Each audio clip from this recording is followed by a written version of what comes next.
WPTV is committed to helping students safely go back to school. Students in Martin County, they have less than 2 weeks before their classes begin. And tonight, Treasure Coast reporter Megan McRoberts gives you a first look inside Jensen Beach High School, where staff has walked through every part of a student's day to implement increased sanitation and social distancing measures. We can't wait to welcome our children back into the building. Preparing the school for students has been a task like no other, but Jensen Beach principal Lori Vogel says they'll be ready. There'll be 6-foot tapes and paints on the sidewalk with arrows. This is a student's first stop where staff checks their ID. This is the next stop. They come in the door. We already have the tape for social distancing down. And students will head right outside to grab breakfast. I greet them, good morning, good morning, good morning. I double check IDs and faces and make sure they're mine. This is where breakfast will be served in additional carts, spread out while students wait for the first bell. We had 2 before, but now we have 4. They'll be expected to continue keeping their distance. How do you make sure kids aren't grouping up even as they're walking to class? We have lots of staff on duty in the morning. They'll find arrows showing them a one-way route. So you can see that we've already started the arrows.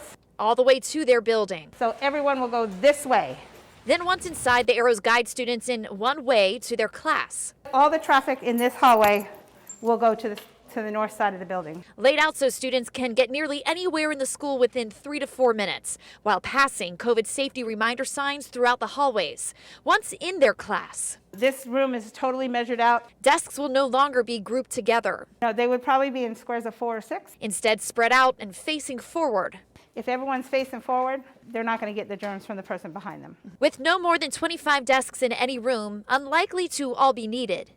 I anticipate probably 8 to 9 kids being missing in every class. Each room will have a sanitation bucket, and while sanitation can't be guaranteed between each class, Vogel says students can sanitize their own desks.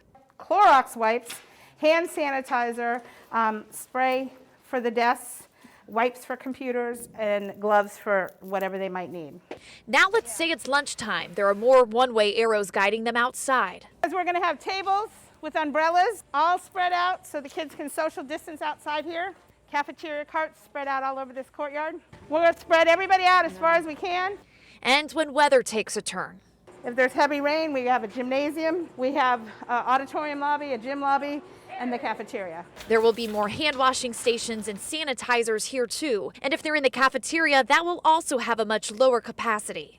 We're not anticipating more than 100 or 150 in here, if that. We're going to encourage everyone we can to eat outside.